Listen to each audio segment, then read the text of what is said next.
Olá, sejam muito bem-vindos a mais um episódio do nosso Master Talk. Pois é, aquele nosso cantinho para falar sobre saúde, tirar as principais dúvidas com especialistas e pessoal que entende. Então o que a gente quer trazer aqui é informação de qualidade.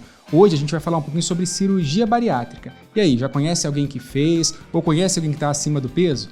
Roda a vinheta então que daqui a pouquinho a gente está de volta.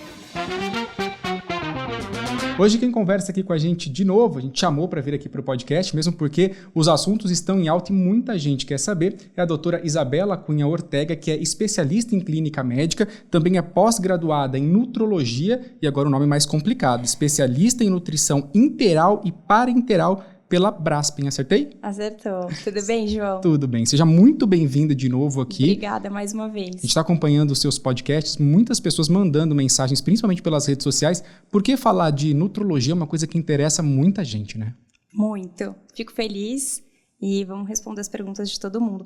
Podem continuar mandando perguntas. Hoje a gente vai falar um pouquinho sobre a tal da cirurgia bariátrica, né? Ao longo do podcast a gente até vai comentar aqui que tem mudado inclusive o nome que o pessoal tem usado no dia a dia e isso se deve muito à condição física das pessoas, né? No Brasil a gente estava comentando o índice de pessoas que estão acima do peso é muito grande, Isabela? Muito. A obesidade é uma doença crônica, né? Multifatorial. Não transmissível, inflamatória, com causa genética, ambiental, comportamental, que vem aumentando muito nos países industrializados. No Brasil, João, a gente sabe que 50% da população está acima do peso. Isso engloba tanto sobrepeso quanto obesidade. E por isso que a cirurgia bariátrica é tão falada, tão procurada. E o pessoal tem muita dúvida, né? Então, pra gente bater papo. É importante até a gente entender o que é considerado obesidade, ou seja, virou doença ali, a pessoa vai ter que tomar um cuidado maior, e o que é considerado sobrepeso? A pessoa está acima do peso, mas ainda não está obesa. Como que é considerado esse parâmetro? Tá. É legal a gente falar que a obesidade ela foi considerada doença em 2013, então é algo recente para a medicina e não só uma coisa de preguiça, falta de vontade. Eu brinco isso com os meus pacientes, né? Falta de foco, força e fé, né? Então, é uma doença que a gente precisa de tratamento. A gente classifica isso pelo IMC, tá? O IMC é o nosso peso dividido pela altura ao quadrado, tá? Sobrepeso é quando esse IMC está acima de 25, tá? Então, de 25 a 30. E aí, acima de 30, a gente tem obesidade. E dentro da obesidade, a gente tem grau 1, de 30 a 35, acima de 35, grau 2, e depois, grau 3, tá? Acima de 40. E aí, para a gente entender, quando que há a indicação, por exemplo, para se fazer uma cirurgia bariátrica? Tem que estar dentro desse grau da obesidade? Algum desses graus? Como que funciona? Tá. Então, a gente pode fazer cirurgia bariátrica com IMC acima de 40, tá?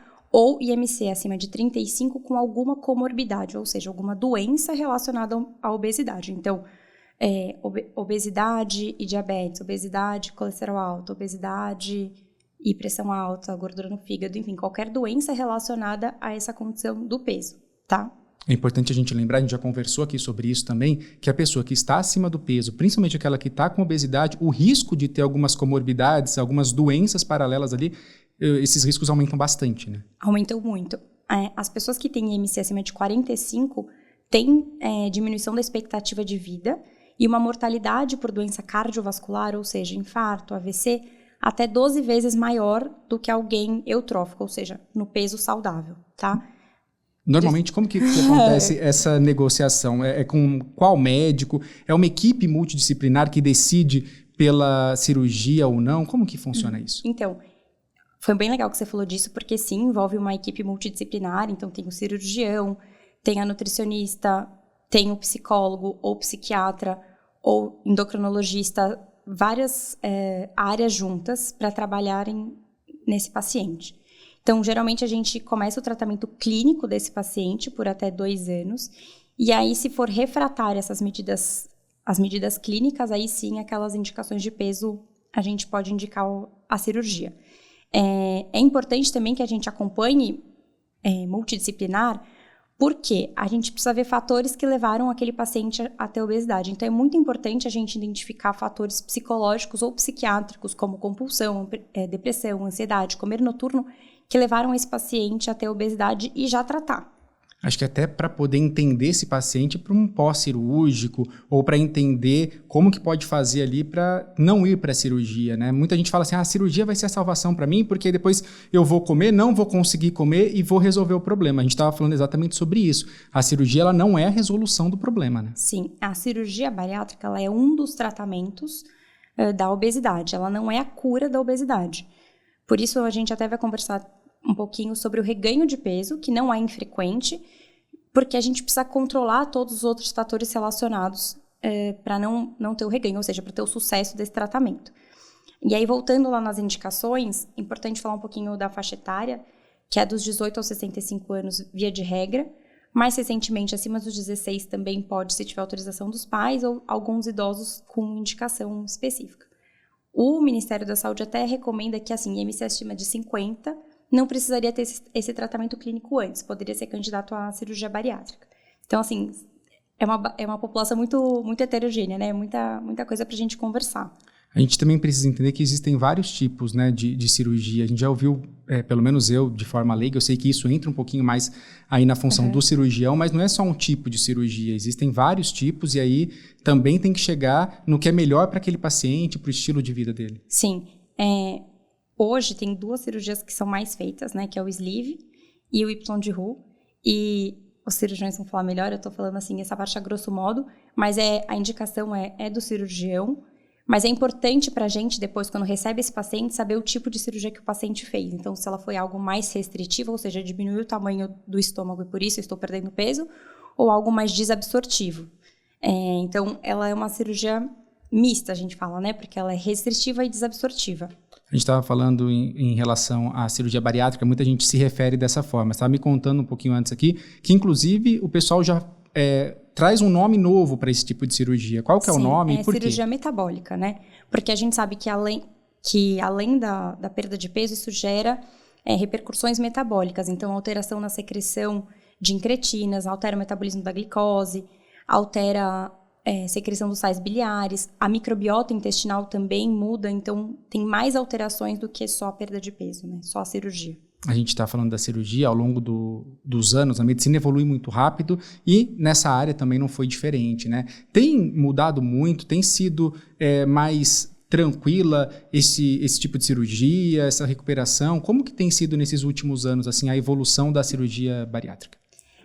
Eu acredito que, assim, com o advento de videocirurgia e mais atualmente a cirurgia robótica cada vez menos invasiva, menor tempo cirúrgico, isso é melhor para o paciente. Uma coisa legal também da gente falar é que hoje existe o balão gástrico. Não sei se você já ouviu falar, mas é um procedimento que você faz por endoscopia, tá? Coloca como se fosse um balão, infla, um balão de um mesmo, tamanho específico, isso, né? Isso, e aí você tem um espaço menor ali para se alimentar. E aí a gente pode fazer, tem várias indicações, mas quando tem um IMC acima de 50, então uma obesidade muito importante, como uma ponte para você perder peso, para fazer a cirurgia bariátrica, ou em IMCs de 27 a 35 que não entram nas indicações de cirurgia bariátrica, e algo menos invasivo, reversível, você pode aproveitar o período para ir mudando hábitos de vida, né? Então, alimentação, exercício físico também é uma alternativa mais recente. Isso é importante. Vamos fazer o seguinte, então, vamos entender o processo do antes, do durante e do depois, que eu acho que para quem está acompanhando a gente é interessante. Então, a gente estava falando da questão multidisciplinar, são vários profissionais que vão se reunir ali para saber se existe uma indicação ou não. A partir do momento que se decidiu fazer a cirurgia, o paciente vai ter que operar, está escolhendo a melhor cirurgia a ser feita. O trabalho já começa a ser feito muito antes, né, doutora? Perfeito. Pela escolha da cirurgia, inclusive, e esse paciente precisa se preparar. Inclusive, parece um pouco estranho, mas muitos cirurgiões pedem para que eles emagreçam um pouco antes de fazer a cirurgia. Como que é essa primeira preparação? Tá. Então, antes da cirurgia, é importante a gente precisa perder peso, tá? Geralmente de 5 a 10% do peso e IMCs acima de 50 até 15% do peso. Isso facilita a cirurgia. E junto com essa perda de peso, a gente entra no segundo tópico, que é já ir mudando o estilo de vida. Então, já introduzindo hábitos alimentares mais saudáveis, exercícios físicos, que são hábitos para manter esse peso depois, né? Manter o peso perdido. Isso já entra no pré-cirúrgico. Outra coisa que a gente precisa é que o paciente entenda a complexidade que é tratar a obesidade. Então, que não vai ser algo pontual, que vai exigir um tratamento a longo prazo e um acompanhamento contínuo. Então, o paciente tem que estar ciente disso antes da cirurgia. Outra coisa que a gente precisa fazer, que eu até citei já, é a avaliação psicológica ou psiquiátrica para a gente avaliar se esse paciente tem algum transtorno alimentar, alguma ansiedade, depressão, comer noturno, e que a gente já consiga tratar até para colher melhores resultados, evitar reganho de peso, manter, ter um sucesso melhor aí da cirurgia. Doutora, e é importante a gente conscientizar as pessoas, principalmente, porque muita gente acha que vai fazer a cirurgia, como são as maiorias das cirurgias, né? A pessoa teve um problema, ela rompeu o tendão, ela faz a cirurgia, passa pelo procedimento, teoricamente o problema foi resolvido. No caso da obesidade, é uma doença multifatorial, como você estava me dizendo. Então, muitas vezes a pessoa vai fazer ali a cirurgia e isso não vai curá-la de uma vez. Às vezes ela tem a sensação assim, diminuiu o meu estômago, diminuiu o meu intestino, eu não vou conseguir comer, então tá tudo bem, eu vou comer um pouquinho e vou estar satisfeita. Não é bem assim, né? Exato.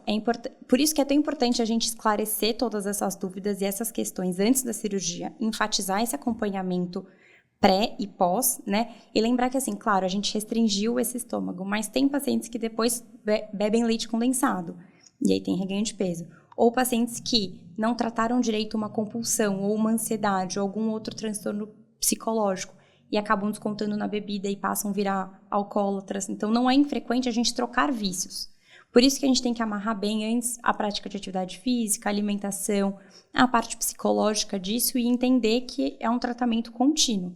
Então, claro, por exemplo, tem algum paciente que já tem uma obesidade mais severa, dor no joelho ou problemas articulares, que é difícil eu falar, muda seu estilo de vida, vamos fazer uma atividade física, porque já chegou num ponto que não consegue. Então, nesse ponto, a cirurgia bariátrica entra, a gente tem uma perda inicial de peso importante e depois a gente consegue reabilitar. Então, acho que é isso, assim, lembrar que é algo contínuo mesmo. Você falou em vício e me chamou a atenção, porque a gente ouve muito falar de forma informal, eu sou viciado em doce, eu sou viciado em massa. Pode-se considerar um vício dentro da nutrologia? Alguns tipos de alimento, a pessoa fica dependente daquilo e aí cada vez consome mais e mais e mais? O carboidrato e o doce, eles têm essa recompensa, Então, sim, é principalmente carboidrato e doce que gera isso, dentro dos alimentos. Normalmente é o que a pessoa, às vezes, começa a comer e vai comendo cada vez mais, né? Na verdade, o fundo nunca é o alimento, É uma questão psicológica que a gente está descontando na comida. Então, esses alimentos que são ricos em carboidratos e até gordura, eles são mais palatáveis e dão mais sensação de prazer. Então, é uma sensação de recompensa que a gente fala. Mas não é que o alimento te gere isso. Teoricamente, você compensa ali porque você vai comer coisas que te dão mais prazer. Sim. E até inconscientemente você busca resolver os seus problemas na comida. Sim, é um escape de muita gente. E isso deve ser muito difícil para quem vai fazer uma cirurgia bariátrica, Você entender e se reconectar contigo mesmo, sabendo que depois da cirurgia você não vai nem conseguir comer a quantidade que você comia antes, mas a vontade pode ser a mesma. Então, acho que esse é o problema. E uma coisa que eu costumo falar é o seguinte, você não chegou naquele peso em 2 meses, você chegou em 10 anos, 20 anos. E aí a gente quer virar uma chavinha e perder todo aquele peso em 2 meses. Então, é um processo. E às vezes é até frustrante você falar isso, porque as pessoas buscam ajuda para ter uma ajuda um pouco... Todo ser humano quer um resultado rápido. Quer uma resposta para tudo, E é isso que você falou, se a gente não vai se conscientizando da importância de se reeducar, de melhorar a sua relação com a comida, de melhorar o seu estilo de vida, até o que a gente falou, acho que no último podcast, que o peso saudável, ele tem que ser reflexo de um estilo de vida saudável, E não um número fixo na balança. Então, envolve várias mudanças, João? E realmente não tem esse... É importante essa conscientização para justamente evitar o reganho. Porque aí, se tiver o reganho, a pessoa vai voltar para a obesidade, só que com uma condição desabsortiva. Tecnicamente, quando a gente vai falar da cirurgia bariátrica, a gente tem que ter todo esse preparo que a gente estava falando aqui, mas tecnicamente você reduz a capacidade do estômago, em algumas cirurgias, acho que do intestino também, E aí, teoricamente, seria, vai caber menos, a pessoa vai comer menos. Teoricamente, é mais ou menos isso, a pessoa acaba emagrecendo porque ela não consegue ingerir a quantidade que ela ingeria de comida anterior à cirurgia. Sim, então são 2 mecanismos, por restrição e por desabsorção. Então, você diminui a área de contato do seu intestino e estômago com os alimentos, e aí você acaba não absorvendo também. Então, ela é restritiva e desabsortiva. No caso, então, o que acontece é que o paciente, ele ingere menos comida, então, teoricamente, o estômago dele está menor, e o intestino absorve um pouco menos daquilo que foi ingerido. Essas duas funções acabam sendo essenciais para que ele comece a perder peso. Sim, e até depois da cirurgia tem uma dieta específica, Então, paciente na primeira fase, ele fica só tomando líquidos sem resíduos por 2 dias, depois entram líquidos completos, depois uma dieta pastosa e depois de 45 a 60 dias da cirurgia que começa a dieta sólida. Então, é importante, assim, nessa primeira fase, o paciente chega a comer 400 calorias, assim, e aí depois vai evoluindo até chegar a umas 1.800 e aí a demanda individual. Mas então tem uma restrição calórica muito importante também.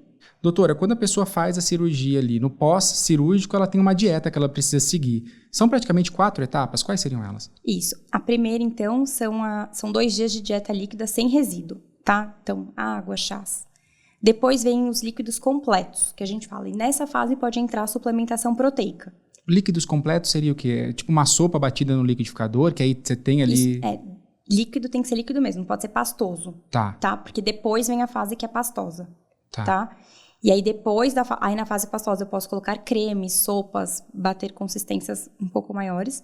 E aí depois a gente vai para a fase sólida. E a fase sólida eu acredito que também... Que é a vida normal. Mas eu acho que você deve ter ali uma forma. Você não consegue comer coisas tão pesadas logo de início assim, né? Porque você tá adaptando o seu metabolismo, né? Então, você estava acostumado a receber uma quantidade muito maior de comida. E isso diminui muito, né? Então, tanto que a recomendação é comer até 10% só de açúcar ou carboidrato simples, pra gente não liberar muita insulina. É legal a gente falar também da suplementação proteica no pós-operatório. E aí, a gente está falando de suplementação, é importante a gente lembrar. Nesse momento, a gente está falando mais dessa suplementação voltada para os nutrientes. A gente escuta muito no dia a dia vários tipos de suplementação que estão na moda, né? A galera que às vezes faz academia, tem aquela na veia, direto, tá muito na modinha isso. No caso da suplementação para quem acabou de fazer uma cirurgia bariátrica, existe um caminho a seguir, doutora? Normalmente tenta via oral, como que funciona? Tá, então assim... A suplementação preferível é sempre via oral pela comodidade do paciente. Então, todo mundo que tem trato gastrointestinal funcionante, ou seja, você tem boca, estômago, intestino... Tudo funcionando bem. Tudo para você absorver, o indicado seja que você tome o comprimido, tá? No paciente bariátrico, a gente tenta o comprimido pela comodidade, não nas mesmas doses de quem tem o trato gastrointestinal íntegro, tá? Às vezes em doses maiores. Pode ser que esse paciente não responda a essa suplementação via oral. E aí a gente precisa fazer uma suplementação parenteral, que é o que a gente já comentou que é na veia, ou até mesmo intramuscular. Que aí seria injeção. Injeção, Para a pessoa poder absorver aquilo que está faltando. Exato. A gente está falando bastante dos nutrientes, e aí a gente passou um pouquinho rápido por esse assunto agora, mas acho que é legal a gente voltar à suplementação proteica.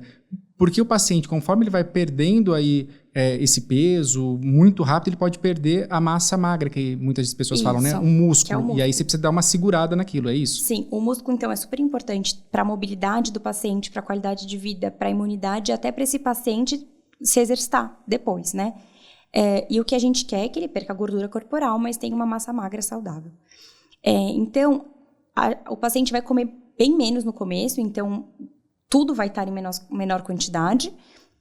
E a suplementação proteica ela é importante para a gente conseguir manter essa massa muscular, tá? Então, evitar a sarcopenia que às vezes é relacionada com a cirurgia bariátrica.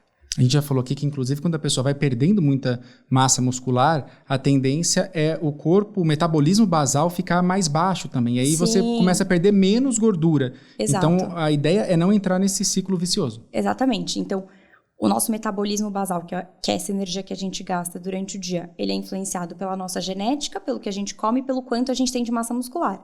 Então, quanto mais massa muscular a gente vai perdendo, mais a gente vai desacelerando o nosso metabolismo.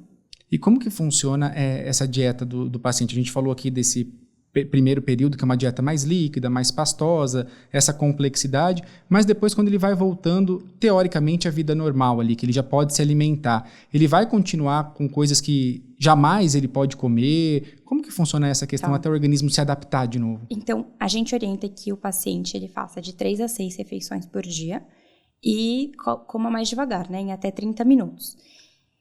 É interessante não comer altos índices glicêmicos, ou seja, carboidrato simples, açúcar pelo pico de insulina e o efeito que isso pode causar com uma sensação de hipoglicemia, náuseas, fraqueza, tá? Isso pode acontecer. Então, tem que ser uma alimentação equilibrada. Eu não gosto de alimentos proibidos, tá, João? Acho que a gente já falou bastante sobre isso aqui, né? No último, né? Mas eu acho que tem que ter claro que é uma transição. É só ter atenção às quantidades. Então, tem que calcular direitinho. calcular principalmente proteína, hidratação, fontes das vitaminas, ficar atento se esse paciente está suplementando as vitaminas, fazer acompanhamento com exames de sangue, tudo para a gente conseguir que não haja essa desnutrição, né? Existe, por exemplo, o caso de pacientes que podem desenvolver alguma doença paralela por conta da cirurgia bariátrica, por exemplo, se tornar intolerante à lactose ou ter algum problema com algum tipo de alimento, alguma coisa nesse sentido, ou normalmente a cirurgia não tende a mudar isso? Não, desconheço sobre isso. O que pode acontecer de ter algum problema é isso, de dar não absorção de algum nutriente. Então, por exemplo, o paciente está absorvendo pouca vitamina D, pouco cálcio, ele pode ter algum problema no metabolismo ósseo. O paciente está com pouco zinco, ele pode ter alteração de imunidade. O paciente está absorvendo pouco as consequências da falta do nutriente em si. Foi isso que você perguntou? Foi, não sei se eu exato. Eu acho que isso é interessante. Quando o paciente chega no consultório lá, que ele está querendo ou está caminhando para fazer a cirurgia bariátrica, quais são as principais dúvidas assim no dia a dia que vocês recebem? É justamente esse pós, como vai ser? É mais ou menos isso? Eu acho importante desmistificar que vai ser a cura, tá? Então, é importante frisar bastante. Esse é o primeiro passo, né? Esse é o primeiro passo. Então, lembrar que é uma condição crônica, que a gente vai ter que continuar acompanhando, que a gente vai acompanhar para evitar o reganho de peso, que a gente vai acompanhar para que esse paciente não tenha deficiências vitamínicas, que não perca massa muscular, e tentar orientar, principalmente, o que são alimentos saudáveis, porque parece óbvio para alguns, mas para outros não é, né? O que eu devo ou não comer. Então, essa orientação de alimentação e de estilo de vida. Você falou disso que parece óbvio, mas é muito interessante, né? Porque outro dia eu estava dando uma olhada em relação a alimentos e tem coisas que a gente tem como mito que aquilo é extremamente saudável, né? A barrinha de cereal é maravilhosa, tal alimento é muito bom, amendoim faz muito bem. Aí a pessoa come aquilo absurdamente achando que é extremamente saudável e não é. Eu acho que essa consciência também é muito importante. Né? Exato. E uma consciência importante de ter, que não é porque aquele alimento é saudável que você pode comer ele à vontade. Por exemplo, amendoim. Sim, ele é fonte de gordura boa, mas se você comer o balde, ele vai te engordar do mesmo jeito, porque ele é super calórico. Então, buscar o equilíbrio. Até fruta, né? A fruta em excesso também, ela tem muita frutose, acaba se tornando açúcar, sim, enfim, também em excesso é muito sim, complicado, né? O problema são os excessos, né? Acho que a gente tem que tentar ter mais equilíbrio ao se alimentar. Eu já ouvi casos de pacientes que, por exemplo, fizeram a bariátrica e aí tinham algum tipo de compulsão alimentar e aí consumiam mais alimentos líquidos, mas que eram extremamente calóricos, Exatamente. Como a gente estava falando aqui, o leite condensado, por exemplo, que é um problema muito sério, né? Exatamente. Então, ou o leite condensado, que a gente falou, ou até mesmo o alcoolismo, porque você consegue beber álcool e, assim, 1 grama de álcool tem 7 calorias. É muita coisa. Então, só para você ter uma ideia, João, 1 grama de carboidrato tem 4 calorias, 1 grama de gordura tem 9, o álcool tem 7, então ele é super calórico. Isso é até pra gente que não tá dentro desse parâmetro, é bom às vezes parar e refletir, né? Porque o pessoal acha que não tem ideia de como a bebida atrapalha nesse processo, né, de emagrecimento. Eu acho que é muito aquela questão de que a gente mede com os olhos, né? É líquido, eu tô bebendo, você não tem a imaginação do que aquilo pode acabar se tornando no organismo. Eu tive, agora que você falou, lembrei, uma paciente que ela engordou muitos quilos de só tomar um refrigerante normal, que tem alto teor de açúcar, né, muita caloria por porção e consegue tomar facilmente, então reganha peso. Ela era bariátrica. Isso. E ela ficou tomando refrigerante e o refrigerante fez com que ela ganhasse peso. Nessas primeiras semanas de cirurgia, a tendência é perder peso muito rápido, né? A gente vê, principalmente pessoas que convivem com a gente que fizeram, nas primeiras semanas, isso é muito rápido. Por que isso acontece? É porque o organismo está se acostumando a uma nova realidade? É porque se você for para pensar que nesse começo você chega a comer 400 a 800 calorias, é uma dieta muito hipocalórica. Então isso gera perda de peso. Ou seja, você já está com o seu aparelho gástrico, né, o estômago lá está mais reduzido, está menorzinho, e mesmo assim você vai ingerir alimentos mais saudáveis numa quantidade menor. Então é uma combinação para perder muito rápido. O que faz perder peso é ser hipocalórico, ou seja, você está ingerindo pouca caloria. E ao longo do tempo, a tendência é o organismo ir se regulando, porque eu lembro muito antigamente, a gente às vezes conversava com pessoas que tinham feito cirurgia bariátrica e alguns relatos do tipo, não consigo parar de perder peso, agora perde peso cada vez mais e tal. Claro que ao longo do tempo isso mudou muito. O corpo chega uma hora que ele começa a se equilibrar de novo, como que funciona? É difícil responder isso sem saber quem é, né? Uhum. Então, assim, pode ser que essa pessoa tinha muito peso e se reeducou totalmente e aí continua nesse processo.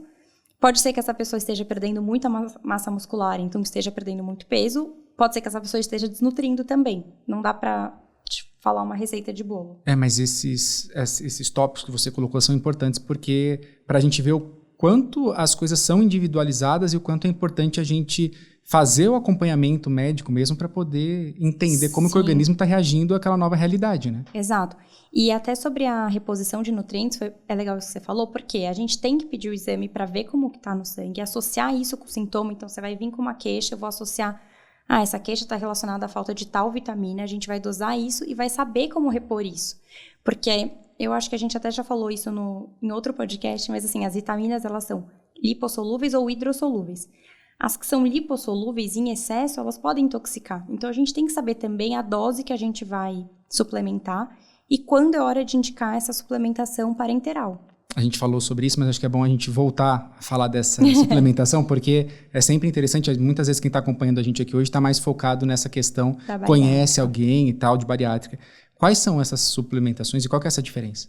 Então, assim, no pós-bariátrica, tá? O que nós precisamos ficar atentos? Vitamina B1, tiamina, zinco, ferro, vitamina B12, cálcio, vitamina D, vitamina A. Se a cirurgia for mais absortiva, a gente pode ter deficiência também. E aí, tendo deficiência dessas vitaminas, você vai acabar... Essas são as mais comuns. Aí, claro, por exemplo, vitamina K não é uma vitamina tão frequente de ter deficiência após a bariátrica. Só que se a pessoa tiver sintomatologia, então, por exemplo, tá com muito sangramento, tem hemorragia, a gente pode suspeitar, pedir, repor, então varia o sintoma que a pessoa tem e, claro, as vitaminas que a gente tem na literatura que são mais frequentes de ter deficiência após a cirurgia.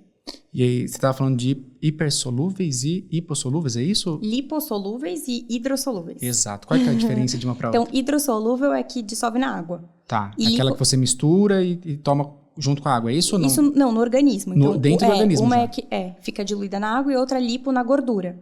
Então, o que fica na água, por exemplo, se você tomou demais, ela vai sair no xixi. Que é aquilo que a gente fala, não absorveu tudo porque saiu no xixi, saiu no xixi. Isso, ela vai lá para...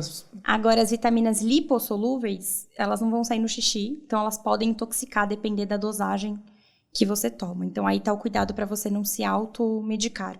Porque a gente vê, eu não sei se tem alguma relação agora, mas saindo um pouquinho da questão bariátrica, às vezes a gente vai na farmácia, o pessoal fala, tem um suplemento vitamínico, leva isso aqui que tá na promoção. Pô, todo mundo tem deficiência de vitamina D, porque as pessoas começam a criar umas teorias, né? Uhum. Todo mundo hoje fica mais tempo trancado, o ser humano nasceu para ficar no sol, então todo mundo tem deficiência de vitamina D. E aí, isso é preocupante, você não pode sair tomando vitamina porque você pode se intoxicar, dependendo do que... Sim, o problema da vitamina D, inclusive, que é isso que você falou da moda, é isso. Tem pessoas que tomam doses muito altas e tomam doses sem dosar. Olha que deixa eu explicar ambíguo, melhor. Né? Então, por exemplo, a depender do seu nível sérico, ou seja, do seu nível no sangue, eu vou indicar o quanto eu vou te suplementar.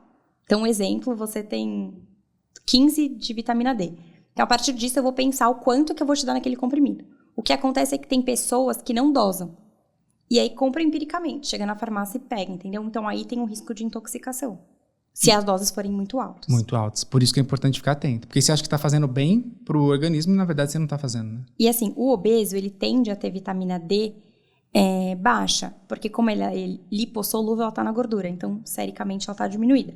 Então, a gente tem que sempre ficar acompanhando nesse processo de emagrecimento, né? Porque às vezes está suplementando uma dose muito alta, começa a emagrecer, enfim. Uma outra curiosidade. Tem paciente que às vezes chega lá até você com essa ideia de que já estou num grau de obesidade muito alto, eu preciso fazer uma cirurgia bariátrica, e aí vai conversando, vai negociando, vai entendendo um pouco sobre a nutrologia e às vezes nem faz a cirurgia? Na verdade, para mim não tanto, porque acho que para mim chega quem quer tentar com mudança de estilo de vida e alimentação, mas para os cirurgiões chega mais um pessoal que já está mais decidido já tentei de tudo, quero operar. Porque eu já escutei relatos, inclusive, de pessoas que foram em médicos e aí eles falaram assim, olha, você ainda não tem indicação, você teria que ter de 10 a 15 quilos a mais pelo IMC. E a pessoa pensa na possibilidade, então eu vou engordar isso aqui para fazer a cirurgia. Isso é muito comum, né? Eu já ouvi muito. É comum e é um absurdo, né? Porque você vai aumentar um risco absurdo, né? Você vai tentar ganhar peso para se submeter a uma cirurgia? Acho que aí a gente tem dois problemas, né? Primeiro que submeter a ganhar peso e muito peso, você aumenta o risco de outras doenças, né? Claro, todas as doenças relacionadas à obesidade. E você fazer a cirurgia porque você foi atrás de ganhar mais peso, você vai mudar a tua vida completamente. Você vê que eu acho, né? Que a pessoa que pensou isso, ela acha que a cirurgia é a solução dos problemas. Que é o que a gente tá falando desde o início, não. Então assim, eu vou ganhar 10 quilos de peso, porque depois eu vou operar, então meus problemas... Porque quando eu operar, meus problemas vão acabar. E é justamente o que a gente tá falando, né? É completamente o contrário. Exato, porque precisa conscientizar que os seus problemas não vão acabar. Não vão acabar se você não se reeducar, se você não fizer exercício físico, se você não tratar os transtornos psicológicos ou psiquiátricos que podem estar associados à obesidade, né? Se você só fizer a cirurgia e sumir. Então, eu estava lendo um trabalho que falou que depois de... Eles acompanharam os pacientes bariátricos, depois de 4 anos, 60% dos pacientes nunca mais tinham voltado no médico. 4 anos? Em 4 muito anos. Pouco, é né? muito pouco. 60% já não ia mais ao médico. E isso foi associado... O abandono do tratamento médico foi muito associado ao reganho de peso. Que é um assunto que eu queria entrar contigo agora, que eu acho muito importante. A gente vê muitas pessoas que fazem a cirurgia e depois de alguns anos volta a ganhar o peso de novo. Por que isso acontece, doutora? Tá. O reganho de peso está muito associado ao abandono do tratamento médico. Então, 1/3 dos pacientes acaba reganhando peso. Também está associado a fatores endócrino-metabólicos, a fatores anatômicos e a não adesão da mudança do estilo de vida, que envolve não se alimentar adequadamente, a falta de atividade física, e também não ter tratado ou não estar tratando aqueles fatores psicológicos que podem ter levado esse paciente à obesidade, né? Então, alguém que não tratou a compulsão alimentar, a depressão, a ansiedade, e esse fator emocional ainda desencadeia e esse paciente vai acabar compensando de outra maneira. Doutora, muitas vezes a gente percebe pessoas que acabam passando mal quando se alimentam no pós-cirúrgico. Então, normalmente a gente fala até de forma errada, comeu demais ou consumiu muito doce, muito açúcar. O que acontece no organismo da pessoa que às vezes ela tem essas reações? Realmente é o momento que ela ainda não assimilou que ela precisa mudar a qualidade de vida, tem uma compulsão alimentar aí e insere algum tipo de medicamento, não, de alimento que ela não deveria estar comendo ali? Na verdade, isso é a síndrome de Dumping. O que é isso? É uma hipoglicemia reativa. Então, esse paciente vai liberar muita insulina e depois faz uma hipoglicemia depois. Então, o que ele pode sentir? Náusea, tontura, tremor, acho que é esse mal-estar que você está falando. Normalmente, só pra gente entender, é como se o açúcar subisse muito, desse um pico, depois cai de uma vez e a pessoa se sente mal. O açúcar tá aqui, aí a insulina subiu tanto que depois esse açúcar vai ficar baixo. Entendi. Ela tem aquela sensação ruim passa da mal. hipoglicemia. E aí isso pode ser ou precoce ou tardio daquela alimentação. Mas aí está relacionado diretamente ao tipo de alimentação que a pessoa consumiu ali. De repente, naquela compulsão, acabou tomando uma lata de leite condensado ou comeu muito de algum alimento. Ou não, ele pode descompensar com uma refeição. Na verdade, aquele paciente tende a comer uma quantidade maior e liberar aquela quantidade de insulina para aquilo. Está comendo menos, liberando aquela insulina, eu faço uma hipoglicemia reativa. E normalmente, qual é a orientação para esse paciente? Comer menos fracionado. Come menos porções? Comer menos porções mais vezes ao dia. Tá, que aí você consegue ir equilibrando isso no organismo. A gente falou também de uma futura possível osteoporose em alguns casos, porque a pessoa acaba absorvendo menos nutrientes também. Tem que ficar atento a isso? Tem que ficar atento. Quando a gente conversou um pouquinho sobre os nutrientes e a falta de absorção de algumas vitaminas, a gente pode ter uma menor absorção de cálcio e vitamina D. Então, isso pode gerar uma alteração no metabolismo ósseo e pode gerar osteoporose no futuro. Então, tem que acompanhar tanto as vitaminas quanto a necessidade de fazer algum exame para detectar. Quando a gente fala desse tipo de questão, né, da parte óssea, normalmente pode estar faltando alguma vitamina ou algum nutriente que é muito importante para os ossos, é isso? Sim, principalmente aqui na cirurgia bariátrica, entre o cálcio e a vitamina D. E aí isso precisa ser suplementado, não adianta a pessoa só, vou consumir, tem muito isso, né? Vou tomar muito leite para não ter problema, a gente tem que sempre fazer um recordatório alimentar, então o quanto a pessoa come de cálcio, né? Que está principalmente leite, derivados de leite, alguns vegetais e tudo mais, e suplementar o que precisa. O que acontece é que o bariátrico às vezes precisa de uma suplementação maior, porque a dificuldade também está na absorção daquilo que eu vou suplementar. Agora a gente falando para as mulheres, também é importante a gente lembrar que durante um período não tem indicação de tomar o anticoncepcional, né? Como que funciona essa questão? Realmente não pode? Como que fica? Então, no primeiro ano depois da cirurgia bariátrica, a gente orienta que procure o ginecologista para alterar o método anticoncepcional que não seja oral devido a essa mudança de absorção. Então, pode ser que esse anticoncepcional seja mal absorvido.